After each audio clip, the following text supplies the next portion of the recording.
ओम नमो नारायणा। स्वागत है आपका निर्जला एकादशी व्रत कथा में। निर्जला एकादशी व्रत कथा सुनने और पढ़ने से पापों का नाश होता है, समस्त तीर्थों के स्नान का पुण्य मिलता है और मोक्ष की प्राप्ति होती है। यह कथा मनुष्य को संयम, धर्म परायणता और भगवान विष्णु के प्रति अटूट भक्ति का मार्ग दिखाती है। ज्येष्ठ मास के शुक्ल पक्ष की एकादशी को निर्जला एकादशी कहा जाता है। इससे भीमसेनी एकादशी या पांडव एकादशी भी कहा जाता है। यह सभी एकादशियों में सबसे श्रेष्ठ और फलदायी मानी जाती है, जिसे करने से पूरे साल की एकादशियों का पुण्य प्राप्त होता है। तो चलिए बढ़ते हैं निर्जला एकादशी व्रत कथा की तरफ।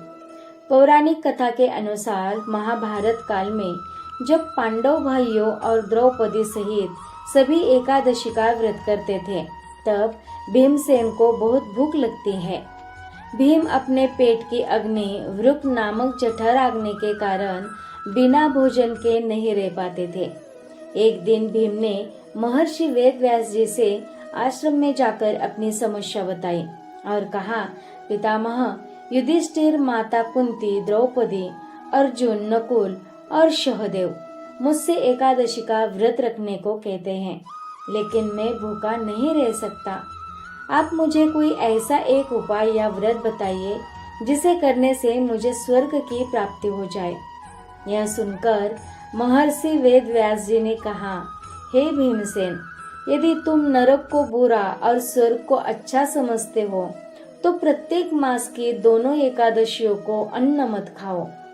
भीम ने असमर्थता जताते हुए कहा, गुरुदेव, मेरे पेट में जठराग्नि है, इसीलिए मेरे लिए पूरे वर्ष में 2 बार भी भूखा रहना असंभव है।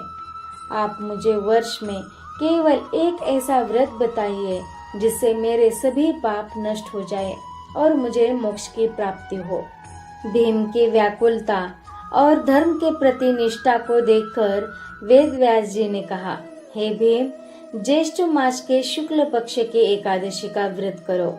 इस व्रत में अन्न के साथ साथ जल ग्रहण करना भी वर्जित है। यदि तुम सच्चे मन से इस निर्जला एकादशी का व्रत करोगे तो तुम्हें वर्ष के सभी एकादशियों के व्रतों का पुण्य फल प्राप्त हो जाएगा। व्यास जी के निर्देशानुसार भीमसेन ने इस कठिन व्रत को पूरे विधि विधान के साथ रखा। इसी कारण इस निर्जला एकादशी को पांडव एकादशी या भीमसेनी एकादशी भी कहा जाता है। जो भक्त श्रद्धा पूर्वक निर्जला एकादशी की कथा सुनते हैं, वे मृत्यु के बाद सीधे वैकुंठ लोक स्वर्ग में जाते हैं और उन्हें यमराज का भय नहीं सताता। महाभारत काल में महर्षि वेदव्यास ने पांडव पुत्र भीमसेन को बताया था कि यदि कोई व्यक्ति साल भर के सभी एकादशी व्रतों को करने में असमर्थ है तो वह केवल इस एक व्रत का पालन कर ले, उसे वर्ष के सभी 24 एकादशियों का फल प्राप्त हो जाता है। भीम बहुत अधिक भोजन करने के कारण उपवास नहीं रख पाते थे।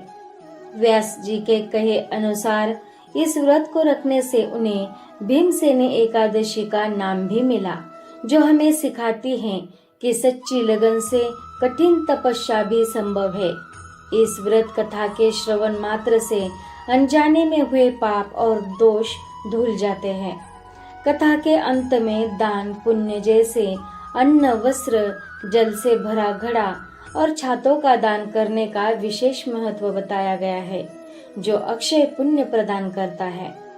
इस व्रत में जल की एक बूंद भी ग्रहण नहीं की जाती। व्रत के दौरान भगवान विष्णु के ओम नमो भगवते वासुदेवाय मंत्र का जाप करना चाहिए। द्वादशी तिथि अगले दिन सुबह स्नान करके पूजा अर्चना के पश्चात ब्राह्मणों को भोजन कराकर और अपनी क्षमतानुसार जल, वस्त्र और फल आदि दान करके व्रत का पालन किया जाता है। तो आज के लिए इतना ही। हरे शरणम। ओम नमो नारायणा।